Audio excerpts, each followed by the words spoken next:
I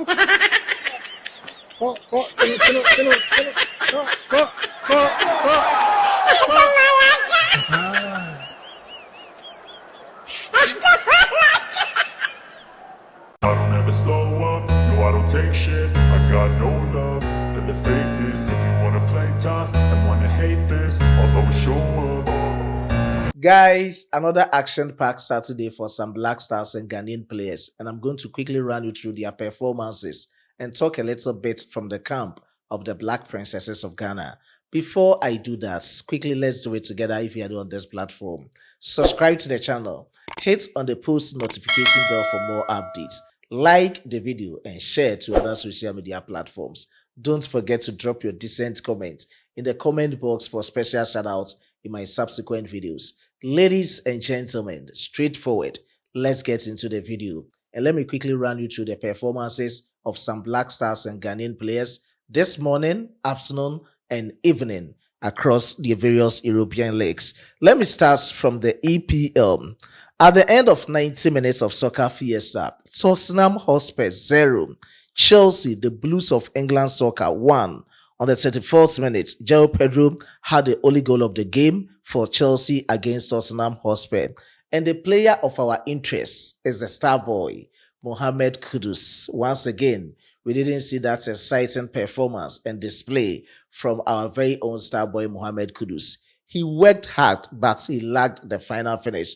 We saw Mohammed Kudus running through, going and putting in any efforts that he can. But at the end of everything, we didn't see the best chances created by Mohammed Kudus, same as finalizing on the best chances that came on his way. And at the end of everything, they lost to Chelsea Football Club. Secondly, he faded out just because of Chelsea controlled possession right from the start of the game to the end of the game, though it was a ding-dong affair, but at the end of everything, Chelsea won by a goal to nil. So that was it from Mohammed Kudus' performance. And let's quickly check out his statistics tonight against Chelsea.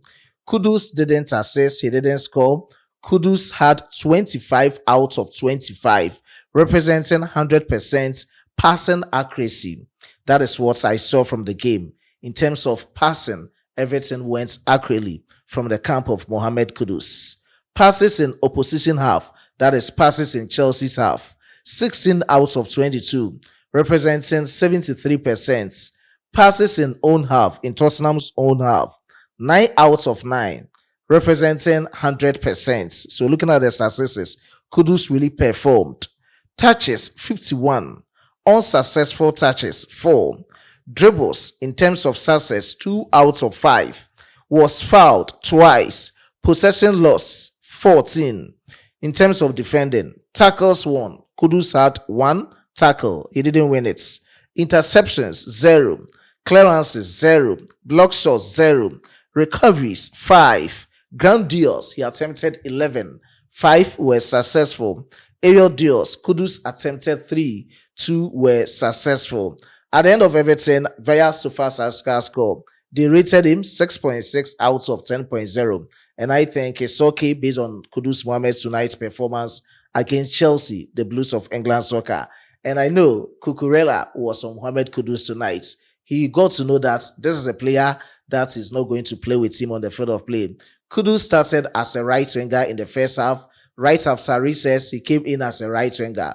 But at the latter part of the game, he went in as an attacking midfielder. So these are my deductions and statistics based on Mohammed Kudus tonight's performance against Chelsea. And so far, so good. Looking at the standing in the EPL, Arsenal is leading, Bournemouth second. Bournemouth is having a one outstanding game. God willing, tomorrow it will be AFC Bournemouth versus Manchester City. Liverpool, as it stands now, they are third. Tottenham fourth, Chelsea fifth, and the others as follows. Now, let me quickly go through the Spanish La Liga and talk about Thomas Partey-Issahaku-Jordan.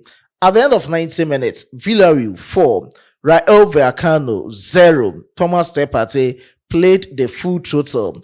90 minutes for Thomas Partey. He didn't score, he didn't assist. And Issahaku-Jordan, in terms of accurate passes, 46 out of 51, representing 90%. He had rating of 6.7 out of 10.0 via SofaScore score. Passes in his own half, 30 out of 32, representing 94%. Long balls, in terms of accuracy from Thomas Partey, 1 out of 2, representing 50%. Let's go to his dribbles. Touches, he had 60. Unsuccessful touches, 1. Dribbles, he didn't attempt any. Same as he didn't get any success from the dribbles. Fouls, was fouled once. Possession loss, 7 from Thomas Partey. So that is his performance this afternoon for Villarreal against Rayo Vallecano. Let me talk about Athletic Club and UC Sadat. Iñaki Williams, he wasn't part of the match day squad because he's injured, and God willing, I think in 2 weeks' time he'll be very fit for Athletic Club. Let me move from the Spanish La Liga into the Serie A.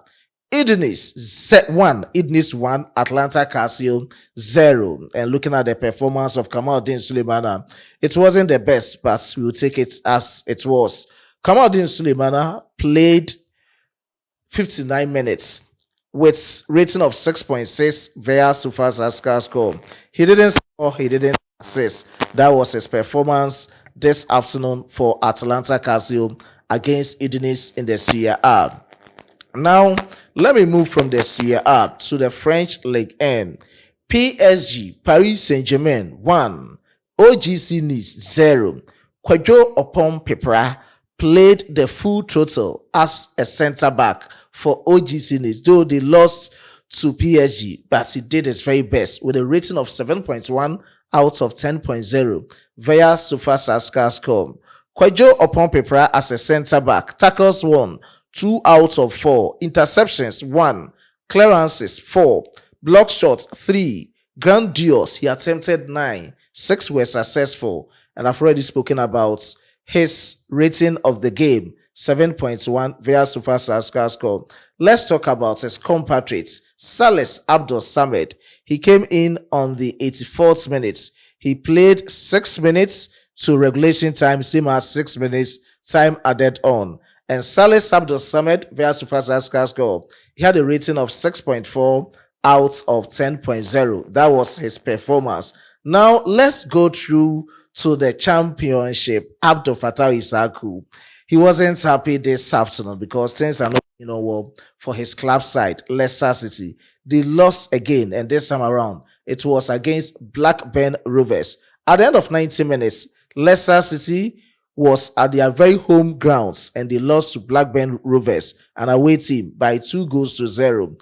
Abdul Fattah-Issahaku played as a right winger and he played all the 90 minutes, the full total. He didn't score, he didn't assist. He had 1 key pass, same as 16 out of 25, representing 64% passing accuracy. He had a rating of 6.5 out of 10.0. That was his performance.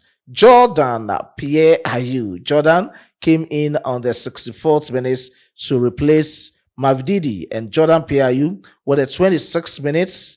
He didn't score, he didn't assist, and that was his performance with a rating of 6.6 out of 10.0. I don't know whether people are okay with Jordan always starting from the bench, or at times he becomes an unused substitute. People are saying that he can deliver at the Black Stars. So if it is, let's leave it as the coach is doing for his side at Leicester City. That was his performance in the championship. And I know tomorrow Coventry City will be playing, and I'll keep you updated from the performance of Brandon Thomas Asante. So these are the performances of some Black Stars and Ghanaian players. And let me talk about Jerome Opoku. According to the latest reports from Turkey, he picked up an injury in their last encounter. And looking at the extent of the injury, they are yet to confirm as to whether it's serious or not. It was a headbutt. On the 9th minute, it was an aerial ball, and one of the opponent's player touched him on his head. He continued to play till the 22nd minute, where he was being substituted, and that was the latest coming in from the camp. I will keep you updated with the extent of the injury as to whether it's serious or not. Let me move from the camp of the performances of these Black Stars and Ghanaian players to our women football. Now let's talk about the Black Princesses of Ghana. God willing, from the 7th of this month to the 12th of this month, 7th November to the 12th of November 2025. They are going to have mini leg. Initially, it was supposed to be a mini tournament in Benin, where you'll be having Benin, Ghana, and Nigeria with one other country. But according to the latest coming in, the other country has put out from the Wafu Zombie Under 20 Girls Cup. So they are going to take it this time around as a leg. They've changed the pattern. It's not tournaments again. They are going in as a leg. And this time around, it's going to be home and away. Same venue or same country, Benin. And at the end of the home and away matches, winner of the leg will be crowned as the ultimate of the tournament. Now, let me go through the fixtures for you to know how they'll be participating from the 7th to the 12th of November 2025. Exactly 10 a.m., November 7th, Benin, host country versus Ghana, the Black Princesses. Ghana, exactly 10 a.m. on the 8th of November 2025, a day after our game against Benin, we will face Nigeria National Under 20 Girls. And 10 a.m. on the 10th of November 2025, this will be the home game for Ghana against the host country, Benin. The first game on the 7th will be an away game for us. Same in Benin. And Ghana versus Nigeria. This time around, Nigeria will host Ghana as a home game. 10 a.m. for the Black Princesses. So these are our fixtures. Same for Nigeria and Benin. And we'll continue to know from the 11th to the 12th to know how we can lead the table. So we have only 3 countries competing in this edition's Wafu Zombie Under 20 Girls Cup: Benin, Ghana, and Nigeria. And we are playing home and away. At the end of the journey, I think Black Princesses, if you are able to fight hard, you'll become victorious. And that is the latest coming in from their camp. We'll keep you updated with all the latest updates from their camp, same as the highlights of the various matches. I was being supported by my hardworking chief editor, Emmanuel Kwame Asedu, and my amazing graphic designer, Dominic. Before I take a leave of you, let me give special shout out to these amazing commenters. Ofosu Prosper Tumo, I do appreciate your support. David Coney, I do appreciate your support. Nyansan, Nyansan, I do appreciate your support. Wilson Kofi, I do appreciate your support. Tubetha, I do appreciate your support. Special shout out to Tubetha again in the comment box. Christian, I do appreciate your support. And this is Christ in you. I do appreciate your support. Special shout out to Happy. I do appreciate your support. Happy Able Zou, I do appreciate your support. Able Zou. Sauda Ahmed, I do appreciate your support. Audu Jero Malek, I do appreciate your support. And to the other commenters in my previous videos, God richly bless each and every one on this platform. It's still Manual TV Sports. Don't forget to subscribe to the channel if you are new on this platform. Hit on the post notification bell for more updates. Let's meet in the next one. As the Frenchman will say, au revoir.